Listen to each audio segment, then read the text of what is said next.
Hello to all our wonderful friends around the world We're so happy to have you with us today and to have our special guests that we adore so much. These are two of our Lifelong greatest friends. lifelong forever.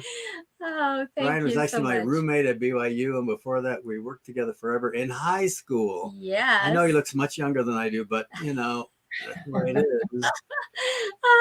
These two are in Italy on a mission, and we are going to hear about their experiences today. And as we do, as you get on, we would love it if you would let us know where you are watching from in the world.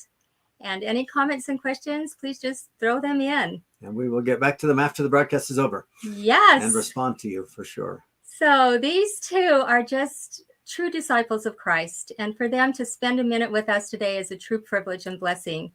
We are so grateful for that and so happy to have you here, Brian and Elder and Sister Gerritsen. There you go. So it happens to be that this particular week we're meeting together is very significant, not only in our own lives, but in the history of the church. You want to say anything about that, Brian?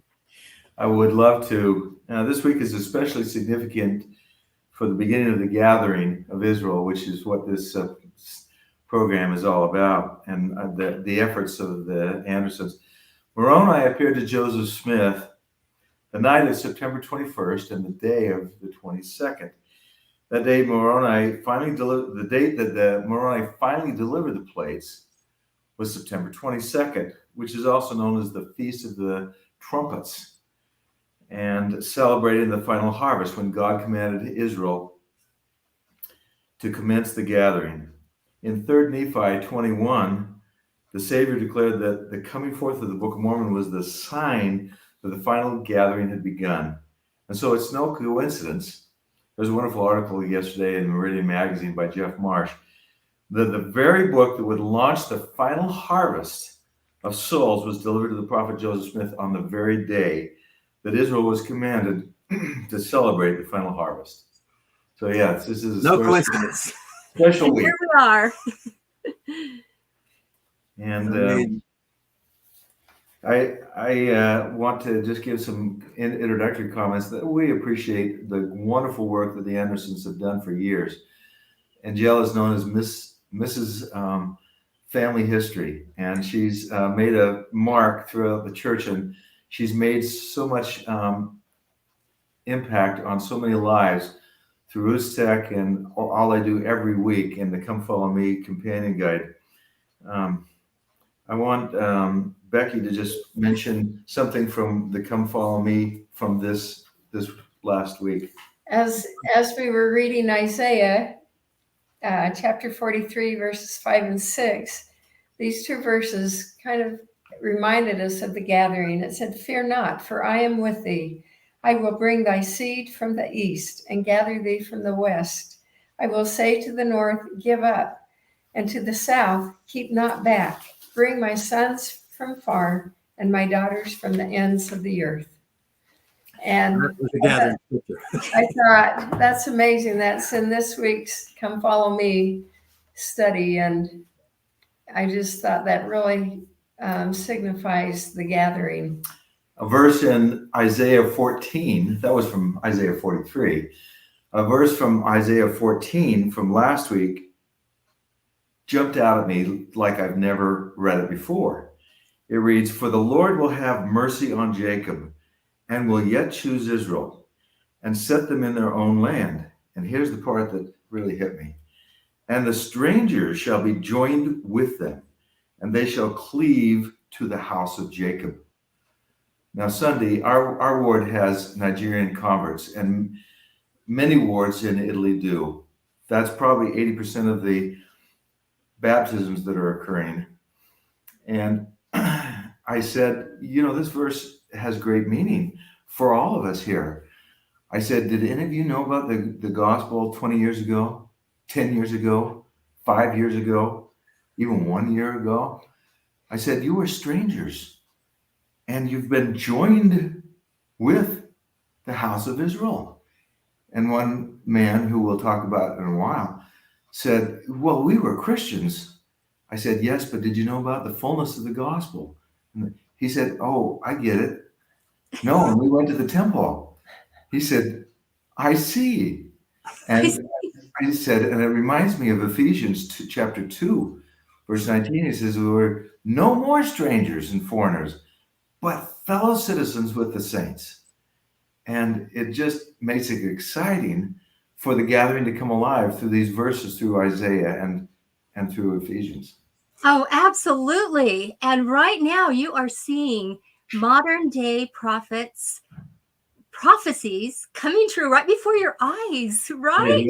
It is. Be there. And yeah. That's a great lead into President Nelson's talk, January 23rd, that if it's okay, I want to quote two little short sections. He said on January 23rd, the Lord in his wisdom has reserved each of you, regardless of age, even old people, to come to earth at this crucial time.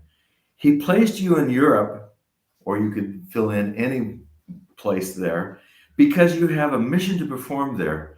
Make no mistake about it. You are here on earth now precisely because you are needed here and now. It is no accident that you are living in Salzburg, Krakow, or Dublin.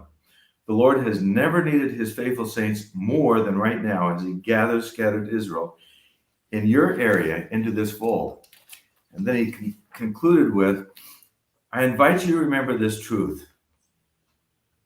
You are perfectly positioned to find the children of Israel who are living in or coming to Europe. Share the priceless message that can lead them to eternal life. And 1 month and a day after President Nelson gave this talk, the Ukrainian war broke out. And it wasn't long after that we were seeing Ukrainian refugees come into Italy. We even received 2 sisters from the Ukraine into our ward in Lecco, just a little tiny ward. And they each had a daughter that they brought with them. And these beautiful sisters had to flee the dangers that existed during the war. And then also in February, we met with a priest in South Milan that LDS Charities had helped to renovate some housing for refugees. And he was planning to use it for Nigerian refugees or Pakistani. But when we visited him, he said, I'm looking into being able to take some Ukrainians. And by March 10th, he had 26 Ukrainians living in that housing. And they were feeding them, they were schooling them, teaching Italian to them, and helping them prepare to find work and to get the papers that they need to be able to do all of that. And those families are still living in that housing. They're still there and they're still progressing. And that was a thrill for us to see that happen. And then we still have about 5 or 6 other projects where we've helped the refugees from Ukraine. We've helped with food. We've helped with sleeping bags, hygiene kits, shoes. And we've also created a children's corner in Torino where children can play and learn while their mothers are being taught Italian and receiving counseling. Oh, that's perfect. That's wow. Yeah, and then the church has helped to publish 15,000 phrase books that contains Italian, Ukrainian, and English. They're just a small little booklet. They're 3 columns, but a lot of the Ukrainians know English. So by knowing English, it helps them to learn the Italian. So that's amazing. And they're on different topics. And like we said, they're divided into Italian, English, and Ukrainian. And this helps them as they're being assimilated into the society or continuing on their journey to some other country. So sure, it helps them become self-reliant. That is such a great idea. Yeah. And we have other activities that we're helping with other refugees from various countries. one of the ones that we really like is job training and internships, which help provide long-term solutions, not just helping them with shoes and sleeping bags, For a meal, yeah. although those are important. But job training is giving them a long-term solution to help them provide for their family and help with the rest of the family to be able to come here. We have job training in welding, carpentry, bicycle repair, catering, and one that we turned in this week for professional sewing for women to make clothes that are high-end clothes. And the church is providing sewing machines and nice clothing companies like Gucci will provide the fabric and the materials. And it's wonderful to see these refugees come from being with nothing and lost to having a job and making a change in their life. Another thing is housing. Housing is a real problem for refugees. Otherwise, we see them under the bridge and with no sleeping bag, sleeping in the dirt, no food, no water. And if they're caught by a certain country we won't name, they cut up the shoes that Latter-day Saint Charities has provided. And then they go back under the bridge and wait for another chance to escape with food for migrants, the poor and the disabled rather, repurposing medicines that were not used or discarded. And they then give them to organizations that help serve refugees and the poor. Just a lot of wonderful projects that we're trying to be involved with. But this is not just happening in Italy. This is happening in Bosnia and Moldova and Hungary and Romania and Poland, all throughout Europe, throughout South America. And Latter-day Saint Charities last week donated $32 million for food to United Nations, and then another $5 million to UNICEF. So, food program. Oh, that is incredible. Oh, you must have so many stories. What do you want to share about specifics? There's a story of a young man who was on a boat coming through Sicily, and as the boat from Africa, and as the boat approached, he was handed the compass. So when they landed, because he had the compass, he was arrested and put in jail for about 4.5 years. I think you have a picture of this young man. Yes. And having the compass signifies that you're the smuggler. So this young man in the middle, his name was Abdul. He was able to go to a place called the Nigerian Association. And this was started by a former refugee herself, Jessica Muhammad.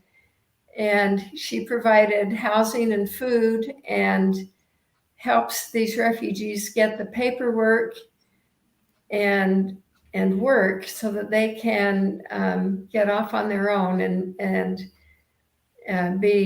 contribute to society. She had a horrific background herself that would be interesting to tell, but there's not time.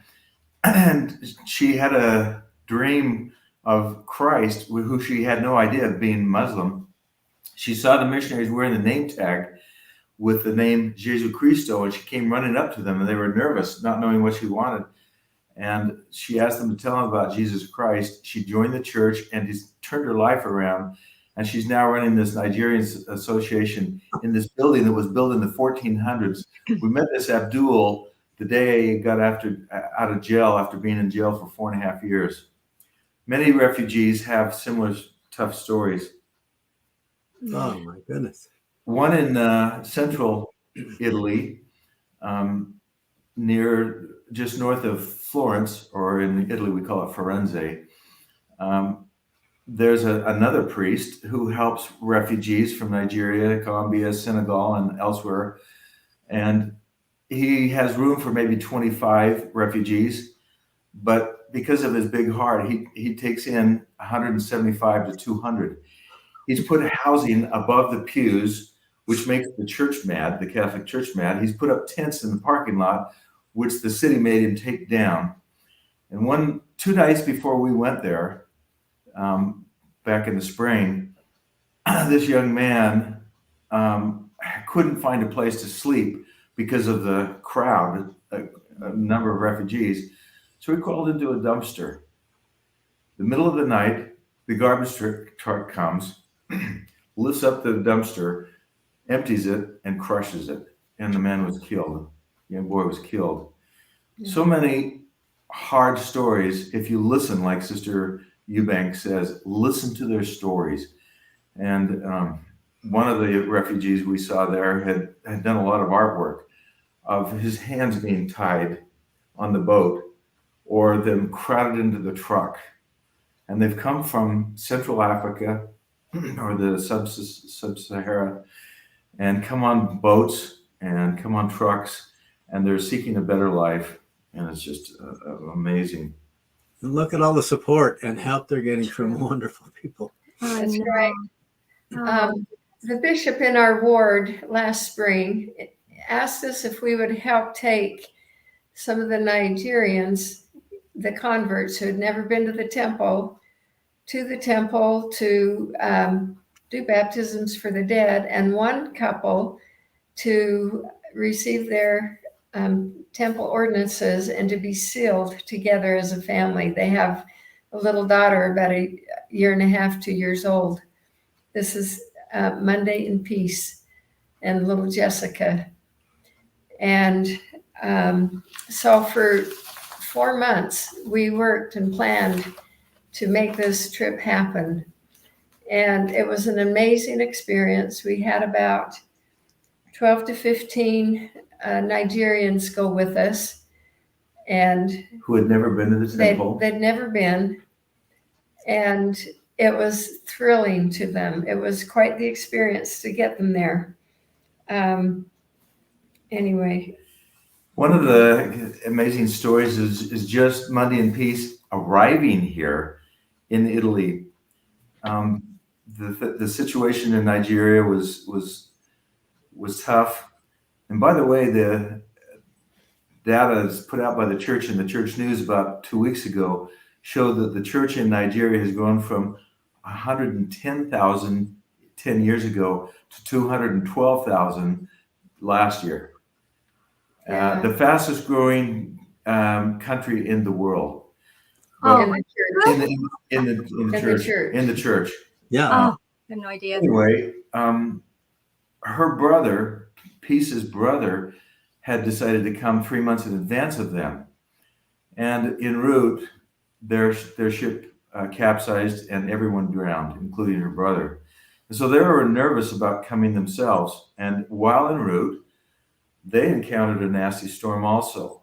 And they were fearful of capsizing as well. And Peace says, if we all have faith, and she wasn't a member of the church, and we pray, the Lord will save us. And she says, I'm going to pray, and then I want everyone else to pray. Well, they did, and they were saved. Only one of the 171 on board were drowned.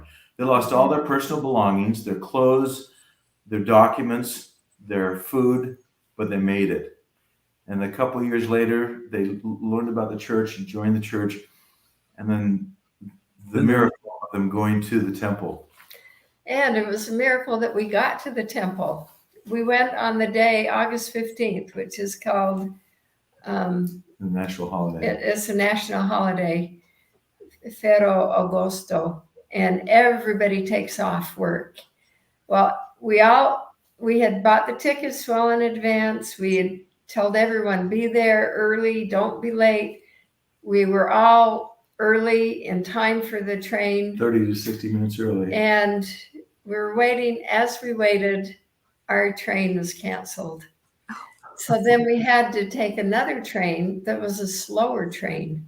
And a million And stops. it had a lot of stops between Lecco and Milan. And but we got They hit somebody on the tracks. yeah, on the way, we had this big delay and found out that it had hit someone on the track. Someone had been killed. And they had us get off, and then they had us get back on. And as we journeyed along, it finally stopped at this one place, and we thought, we've got to take the subway into Milan if we're going to even get there. So we changed from the train to the subway, got to Milan 15 minutes after our train had left for Rome. And because our tickets had been less expensive, we had to buy all new tickets, which was 900 about euros 900 more. euros more. Goodness. But we did it, and Oh, we finally got to Rome, and everybody had told us, just when you get to Rome, just find a van, 2 vans for the amount of people and luggage that we had, and they will take you up to the temple. Well, we got there and there were no vans because of the holiday, and the taxis were way too small. So we ended up taking a subway to a train, the bus station, and then a bus up to the temple. And you'd think they would have been discouraged, but they saw that temple and their hearts were full of gratitude. And it was really a special moment. I think it may be analogous to the handcar company that had so many problems. And when they finally make it, no murmuring, no bad words. They just were absolutely stunned to see the temple. And they were so happy all week. They had bought their own food, brought it. We took turns lugging it. And I'm getting older, and it was heavy to carry a 40-kilo thing, which was probably 95 pounds. And there were 4 children with strollers and Marvelous. diaper bags and all the luggage that go with that. But we made it, and it was a wonderful experience. Life changing. So inspiring. I think you have a photo of the group that went. Yeah, you did. They showed it. Oh, okay. So one more time. anyway, so I guess the question is, how can everybody help with the gathering? Yeah. Yes. What ideas can you share? Well, President Nelson answered that. Anything, everything you do to help people make and keep their covenants is helping to gather Israel. Everything. So you saw those little children there, and they were wild. We had another senior couple who was also humanitarian services, but they're called to the Rome mission, and we're in the Milan mission. And they helped tend those kids. And so I quoted that. And I said, you're helping to gather Israel because you're helping people make and keep covenants. Absolutely. Our former bishop helped to buy and get food and help with transportation. He was amazing. And I said, you're helping to gather Israel. And I gave him that quote. You can serve as senior couples or young missionaries to help gather Israel by teaching the gospel or by helping refugees who are coming in and being added on. Like we said, they were strangers. Now they're merged in. You can do temple ordinances. President Nelson said it beautifully when he says, do family history, do family search.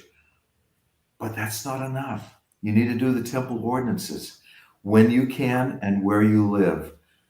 And some of you people don't have a temple. I mean, back to our Cape Verde mission, they had to fly to Brazil to go to the mission, to a temple. And then when they got there, the airlines went bankrupt and they were stuck there. So sad. Oh. But you can do family history and you can photograph graves. Now, that's probably been done 6,000 times if you live in the United States. But if you live out of the country of the United States, or if you're traveling out of the country, spend an hour and you can photograph 200 names in an hour. Upload them to Billion Graves, and then they can in turn work with Family Search to then help index. Beautiful system.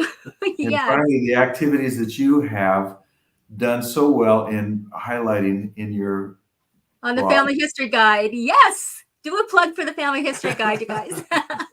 It's incredible. It's incredible.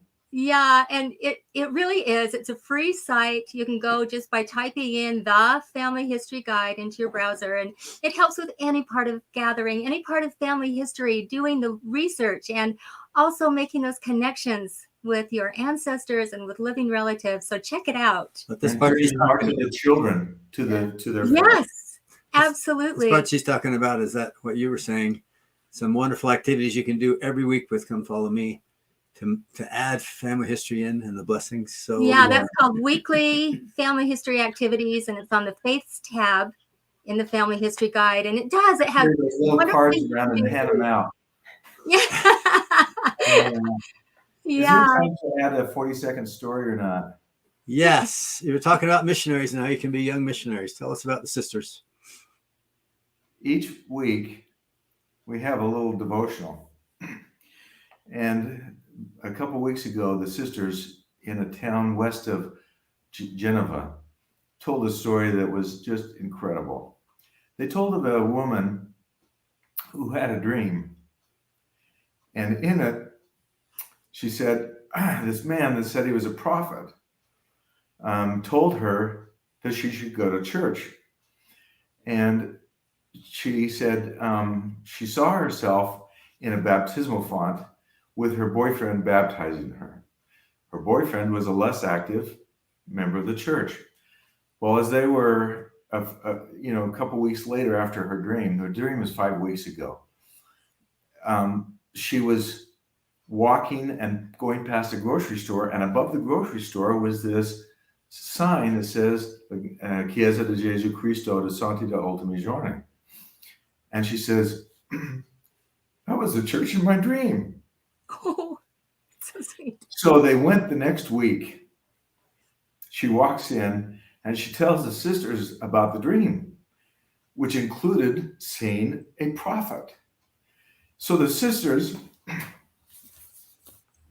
pulled out their gospel library app and thumbed through the pictures of the prophets, starting most recently and going backwards. And is this him? No. Is this him? Is this him? They got to Lorenzo Snow, and she said, that's him. Lorenzo Snow appeared to this young woman in a dream. He was called in 1849 by Brigham Young to be the first missionary in Italy. And with Giuseppe Toronto, came and served in the Piedmont area, or what we call Piedmont area. And those people, emigrated to Ogden, Brigham City, Logan, and Mantua, which was settled by Lorenzo Snow. And it's just incredible. Wow.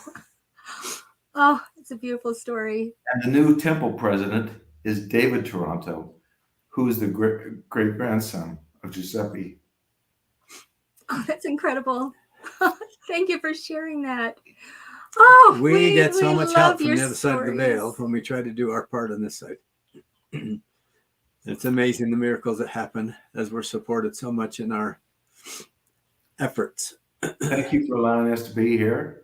Oh, we love you too. Is there anything else you'd like to add before we close? No, we're just grateful to be here in Italy and being able to assist and help whoever we can. And you can find these two at Brian and Becky in Italy, their blog, and learn So more about inspiring. their adventures. Thank you so much for all you are doing and your devotion to our Savior and his work. Please, Thank you. everybody, have a chance to share this with all those that you know.